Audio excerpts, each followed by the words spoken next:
By the time the official countdown started, the Vancouver 2010 bid committee felt unstoppable. How good it'll be. Projecting the perfect image, a diverse, united city filled with that world-famous, welcoming Canadian spirit. They were ready to light the torch. And then it seemed the city turned against them. The left-wing Committee of Progressive Electors, COPE, swept into City Hall with an almost absolute majority. A party that had for years fought against the very business interests that had invested millions of dollars and 4 years to bring the Games to Vancouver. His opponents have called him a cowboy. In fact, a key election promise of the new City Council was a citywide referendum on the Olympic bid, a vote the bid committee at first opposed. What we can't handle is being laughed at. And that's what will happen if we have a poor result. I campaigned on this, and that's why we're here. But the new mayor had promised reform and wasn't about to back down. I look forward to meeting the bid committee when they come here, and I look forward to giving them the results of that referendum. The stakes were high. IOC Chair Jacques Rogue warned that a slim majority would not be enough. A no would probably cost the city the bid altogether. Go! Glossy, well-financed and aggressive, the yes side came out swinging. It's difficult to organize an opposition when you've got a very well-organized bid committee. They had a lot of money. Although the no side was underfunded, they were vocal and focused on the other key election issue, poverty. They argued money for the Olympics should be redirected to more important things. But there was a more cooperative opposition group headed by one of the city's most famous activists, a man who had just been elected with the COPE slate. Stubborn street fighter Jim Green made a name for himself speaking out for poor tenants during Expo 86.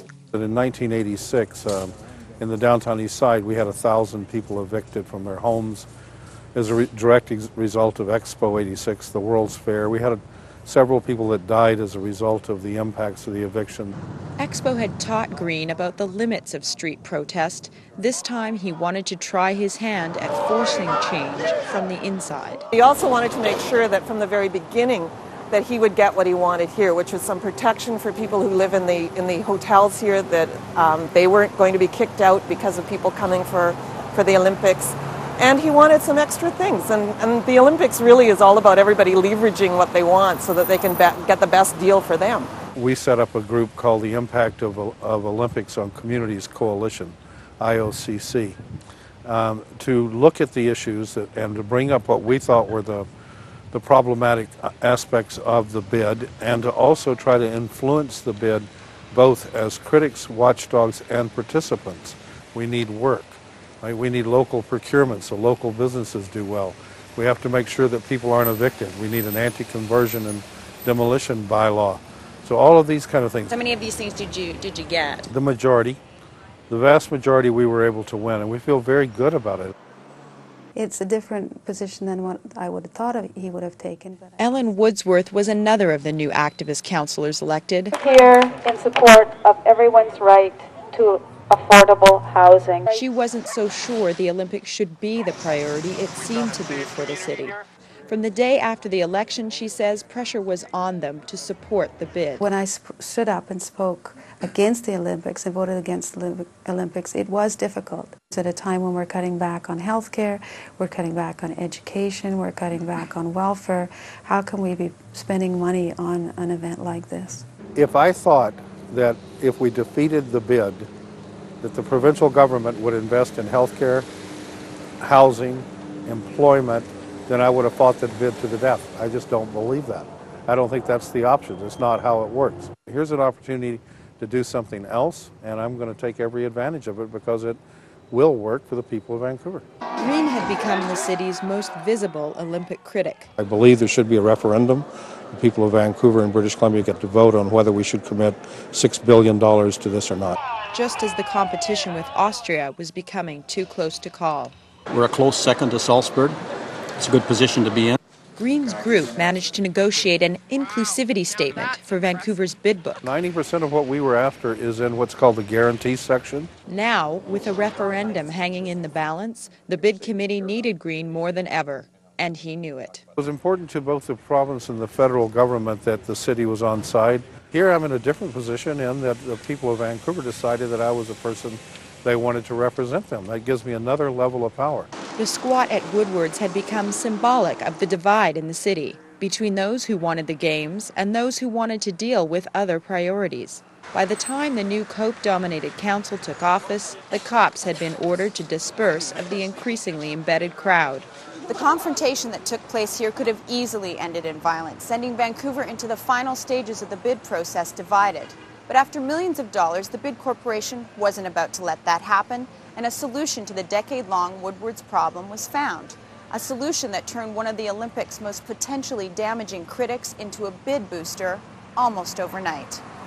Woodward's is crucial to the health and welfare of the downtown east side.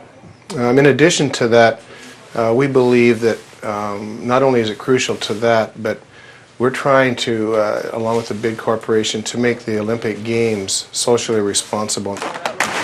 Exactly 1 week after the announcement, less than 3 weeks before the referendum vote, Greens surprised many with an outright endorsement of the bid. That government is opposed to social housing, yet we got 300 units from the Athletes Village.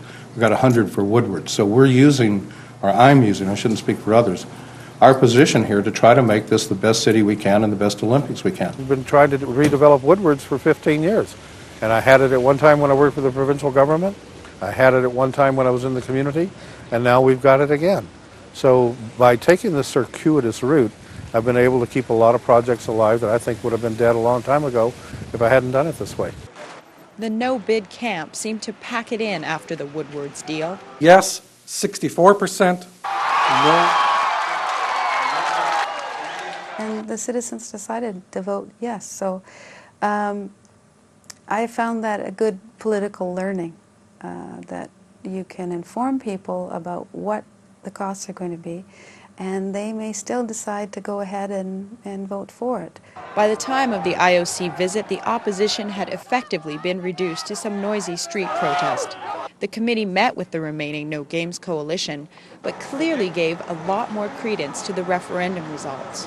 So you have a strong support, and as I said in the beginning, not only here, but in the province and in the country. If Vancouver gets the bid, the question remains as to whether the city will be able to live up to their promises of inclusivity. We are looking at an Olympics that certainly in principle is much more concerned about the rights, the citizenry rights, about the environment. But whether we can see that translated into practice is what I have concern about. It's a translation those working for the bid are happy to have Jim Green to help them with. Well, it's important to have everybody, but especially a leader like Jim Green, who speaks for a part of the community that's less advantaged than some of us. I think Jim is he's very knowledgeable now on the bid. He sees that there's something in this for everybody. There's a saying about you have to sometimes walk hand in hand to the bridge with the devil, and I'll do that if it gets what we need done. And I'm not saying these people are devils.